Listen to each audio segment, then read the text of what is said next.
Friends,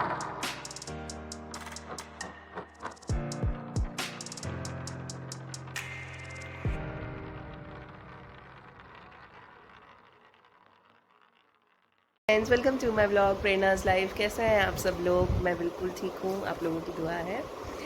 तो इतने दिनों के बाद, इतने दिन मैं कहाँ थी, तो बस यही एक अपडेट देने के लिए एक छोटा सा ब्लॉग बनाया है मैंने, ताकि मेरे जैसे कई लोग हों तो घबराए ना। ऐसी सिचुएशंस हर किसी की लाइफ में आ सकती है, क्योंकि ज़िंदगी का नाम ही यही होता है, कभी खुशी कभी गम। तो बस सिचुएशन ये था कि जैसे मैं ब्लॉग्स भी बनाती थी, तो लाइक कफिंग वगैरह मेरा ये ऑन ही रहता था, तो मुझे लगा कि नॉर्मल दवाइयों से ठीक हो जाएगा। हेलो कर दो। हेलो गाइस, कैसे हो सब लोग? ठीक हो? सब लोग को प्रणाम करो। प्रणाम कर रहे हो आप? प्रणाम कर रहे हो, करो। इसकी मस्ती चालू है। तो कफिंग था मुझे, तो कई लोगों को मैं इसीलिए ये स्टोरी बता रही हूँ, ताकि अगर मेरे जैसे किसी के सिम्टम्स वगैरह हों तो प्लीज़ इस चीज़ को इतना निगलेक्ट नहीं करें। मैंने किया तो ये मेरी गलती थी सबसे बड़ी। तो हुआ था ये कि आई वॉज़ फीलिंग लाइक मुझे बहुत ड्राउजीनेस लगता था, काफ़ी वीकनेस, ज़्यादा से ज़्यादा जैसे मैं सो जाऊँ, कुछ काम ना करूँ और कुछ समझ नहीं आता था। काइंड ऑफ डिप्रेशन आप कह सकते हो।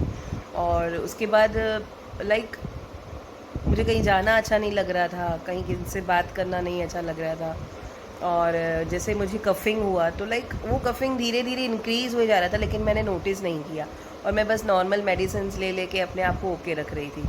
तो ये मेरी सबसे बड़ी मिस्टेक थी। आप लोग ऐसा बिल्कुल ना करें, क्योंकि कई बार हम जो छोटी छोटी चीज़ों को अवॉइड करते हैं, निगलेक्ट करते हैं, वही चीज़ें हमारे ऊपर बहुत ज़्यादा वाली भारी हो जाती है। मेरे साथ वही हुआ। तो उसके बाद मुझे एक मॉर्निंग, समझिए ना, अभी मैं डेट आपको बता नहीं पाऊँगी, मुझे खुद डेट याद नहीं है। मेरे साथ ऐसा हुआ कि मैं मॉर्निंग में उठी and I was like continuously coughing कर रही थी चीज़ को, और वो कफिंग करते करते मुझे बैक एक हो गया। तो बैक एक तो हुआ ही, उसके बाद वो मैं 10 से 15 मिनट उस चीज़ को अवॉइड करे जा रही थी कि ठीक है, ठीक हो जाएगा, ठीक हो जाएगा। मैंने दवाई भी ले ली, और अचानक से मेरा जो ब्रीथ करने का जो सिस्टम है उस पर प्रॉब्लम हो गई। मैं ब्रीथ ही नहीं कर पा रही थी। I was like breathing very heavy. तो तब जाके मुझे बहुत डर लग गया। आई वॉज़ लाइक लिटरली, और उस समय कोई भी नहीं था, बच्चे दोनों स्कूल गए हुए थे। उस समय मुझे लगा कि बस नाउ इट्स ओवर। उसी समय मैंने किया अपनी देवरानी को फ़ोन, रिया भाभी को फ़ोन किया, सॉरी जेठानी जी को, रिया भाभी को फ़ोन किया। तो रिया भाभी को फ़ोन किया, उन्होंने उठाया नहीं। उसके बाद लकीली मेरी सिस्टर ऑनलाइन थी लता, तो उसको मैंने कॉल किया एंड उससे बात करते करते मैं रोते हुए उसे बता रही थी कि मैं ब्रीथ नहीं कर पा रही हूँ। एंड शी टोल्ड मी कि okay, don't worry, don't panic, मैं जल्दी से अभी रिया को फ़ोन करती हूँ। बिकॉज़ मैं जहाँ रहती हूँ वहाँ से रिया का घर भी काफ़ी दूर है, ऑलमोस्ट 20-25 मिनट्स आने में लग जाते हैं। तो आई वॉज़ लाइक सोच रही थी अब क्या होगा, बट राधे हैं, माता रानी है, तो उन्होंने मुझे काफ़ी ओके, मतलब मुझे ब्रीथ करने में जो प्रॉब्लम हो रही थी, मैं भगवान जी का नाम लिए जा रही थी, और दूसरा मैं अपनी सिस्टर से बात करे जा रही थी, तो वो थोड़ा सा मुझे माइंड डाइवर्ट कर रही थी। वो सिचुएशन किल किया। रिया आई, उससे क्या हुआ था, मैंने 1-2 दिन पहले जो मुझे प्रॉब्लम हो रही थी, तो मैंने डॉक्टर से कंसल्ट किया था, तो लकीली मेरे पास उनका नंबर था, और उन्हें मैंने कॉल किया, तो जल्दी से वो भी घर पे आ गए, और तब तक मेरा ब्रीथ कंट्रोल हो चुका था। प्रॉब्लम ये हुआ था कि खांसी ज़्यादा करने की वजह से, कफिंग की वजह से मुझे अस्थमा अटैक हो गया था। जी हाँ, मुझे कभी आज तक ये लाइफ में नहीं हुआ है। क्या होता है? ब्रीथ नहीं कर पाते बेटा। तो अस्थमा अटैक हो गया था, और वो बाय गॉड ग्रेस वो उसी समय धीरे धीरे डाउन हो गया। तो ये मैं लकी थी। कई बार सब लोग लकी नहीं हो पाते हैं, तो इसीलिए मेरी, जैसे मैंने चीज़ों को अवॉइड किया, आप कोई ना करें। आजकल का जो वेदर चल रहा है उसमें हमें अपना बहुत ख्याल रखना चाहिए। जैसे गर्म पानी, स्टीम वगैरह, ऐसे ही नॉर्मली, ऐसे नहीं है कि कोविड है तो ही हम चीज़ें लें। 2 मिनट, सॉरी फ्रेंड्स। तो जानिश आ गया था, तो बीच में व्लॉग हो गया। तो मैं बता रही थी कि इस तरीके से मैं ब्रीथ नहीं ले पा रही थी, लेकिन फिर बाय गॉड ग्रेस थोड़ी मेरी ब्रीथ कंट्रोल हुई। कफिंग की वजह से चोक हो गया था मेरा गले में। तो उसके बाद वो ऐसे भी कंट्रोल में आई। फिर डॉक्टर आया, उन्होंने मुझे इंजेक्शन लगाया, और मेरा रिपोर्ट्स मैंने ही उन्हें कहा, बिकॉज 10 to 15 डेज़ में मुझे 3 to 4 टाइम्स फीवर आ चुका था। जब भी मैं गोली लेती थी फीवर उतर जाता था, बट सडनली फीवर आ जा कर रहा था। तो इन 2000, चलो ईयर मुझे याद नहीं है, लेकिन आज से I think 2 years back, 2 to 3 years back मुझे हुआ था मलेरिया। तब मैं रहती थी जॉर्डन। तो वहाँ पे जॉर्डन में मलेरिया वगैरह कुछ भी नहीं रहता है। तो मुझे यहाँ पे आई थी तो फीवर निकला था, और डॉक्टर ने मुझे कहा था कि आप एक टेस्ट करवा लो बाय सेफर साइड। तो मैंने वो चीज़ नहीं करवाई थी, तो उस वजह से मैंने जाके जॉर्डन में बहुत बहुत ज़्यादा, वो कभी स्टोरी आपको बताऊँगी, बहुत ज़्यादा सफ़र किया था इस चीज़ की वजह से, एक टेस्ट ना करवाने की वजह से।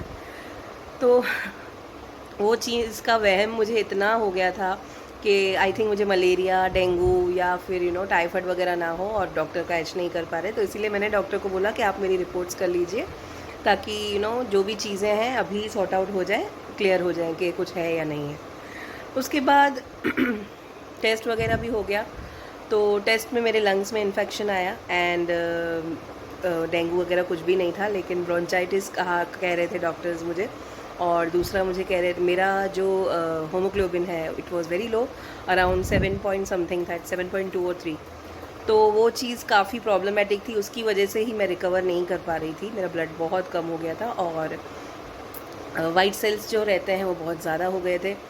तो इन सब चीज़ों में जब हम रिपोर्ट्स वगैरह नहीं करवाते हैं, चीज़ों को निगलेक्ट करते हैं, तो हमें पता नहीं होता कि हमारे बॉडी के अंदर क्या क्या चीज़ें हो रही हैं। तो ख़ास करके हम लेडीज़ हमेशा ही इन चीज़ों को निगलेक्ट करते हैं कि नहीं हो जाएगा, गोली खा लेते हैं ये। लेकिन आप ऐसा बिल्कुल ना करें। मैं बहुत ज़्यादा पछताई हूँ, और इसके बाद से मैंने कान पकड़ लिए हैं। I will never never ever take this risk कि अपनी हेल्थ को पहली प्रायोरिटी पे रखना चाहिए। और ख़ास करके जैसे मैं अपने बच्चों के साथ अकेली रहती हूँ, या लाइक चीज़ों को अकेले मैनेज करना पड़ता है। तो ख़ास करके जो घर, इवन लाइक अगर हस्बैंड्स भी हैं तो भी, अगर लेडीज़ अगर घर की, अगर वो बेड पे आ जाती है या बीमार पड़ जाती है, तो पूरा घर मैस्ड अप हो जाता है। और बता नहीं सकती हूँ कि इस पूरे वीक 10 डेज़ में मैंने क्या क्या सफ़र किया। I was like very feeling low, very obvious. मैं बहुत ज़्यादा वीक हो गई थी, और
निकाला मेरा ब्लॉग। ओके, नहीं निकाल रहा हूँ, नहीं निकाल रहा हूँ।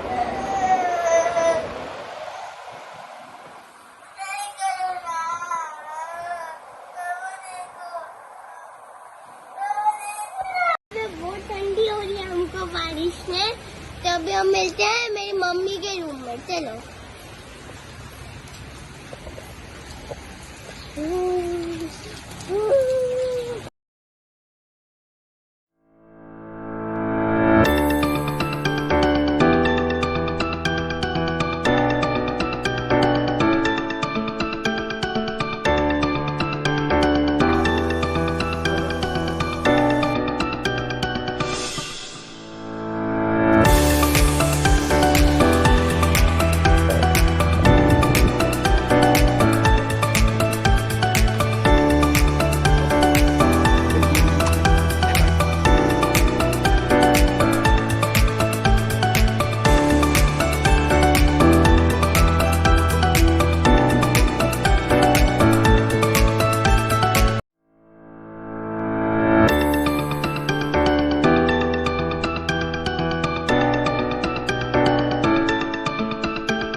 तो यहाँ देखिए मेरा हाथ हो गया है स्वेल।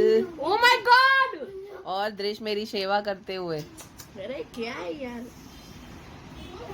फ्रेंड्स, लाइक करें, शेयर करें, सब्सक्राइब करें, आपकी प्रेरणा को बहुत बहुत ज़्यादा प्यार दें। Bye bye friends, love you all.